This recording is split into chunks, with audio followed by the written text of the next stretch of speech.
پارہ نمبر 30 سورہ فجر۔ شروع اللہ کا نام لے کر جو بڑا مہربان نہایت رحم والا ہے۔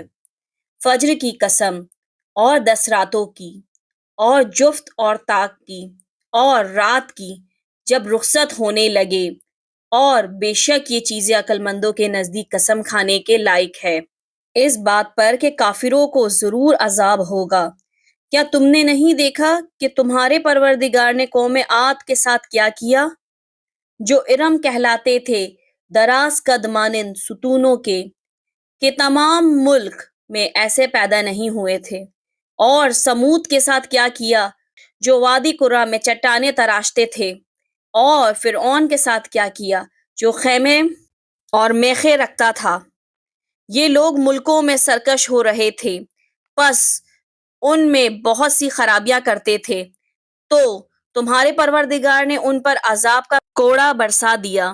بے شک تمہارا پروردگار طاق میں ہے، مگر انسان عجیب مخلوق ہے کہ جب اس کا پروردگار اس کو آزماتا ہے کہ اسے عزت دیتا اور نعمت بخشتا ہے تو کہتا ہے کہ میرے پروردگار نے مجھے عزت بخشی، اور جب دوسری طرح آزماتا ہے کہ اس پر روزی تنگ کر دیتا ہے تو کہتا ہے کہ میرے پروردگار نے مجھے ذلیل کیا۔ یوں نہیں بلکہ تم لوگ یتیم کی خاطر نہیں کرتے اور نہ مسکین کو کھانا کھلانے کی ترغیب دیتے ہو، اور میراث کے مال کو سمیٹ کر کھا جاتے ہو اور مال کو بہت ہی عزیز رکھتے ہو۔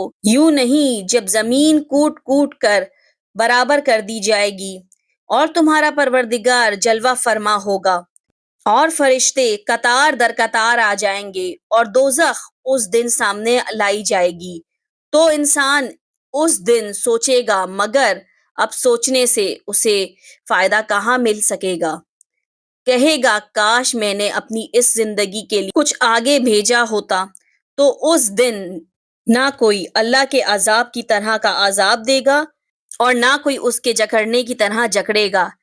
اے اطمینان والی جان، اپنے پروردگار کی طرف لوٹ چل، تو اس سے راضی وہ تجھ سے راضی، سو تو میرے خاص بندوں میں شامل ہو جا اور میری بہشت میں داخل ہو جا۔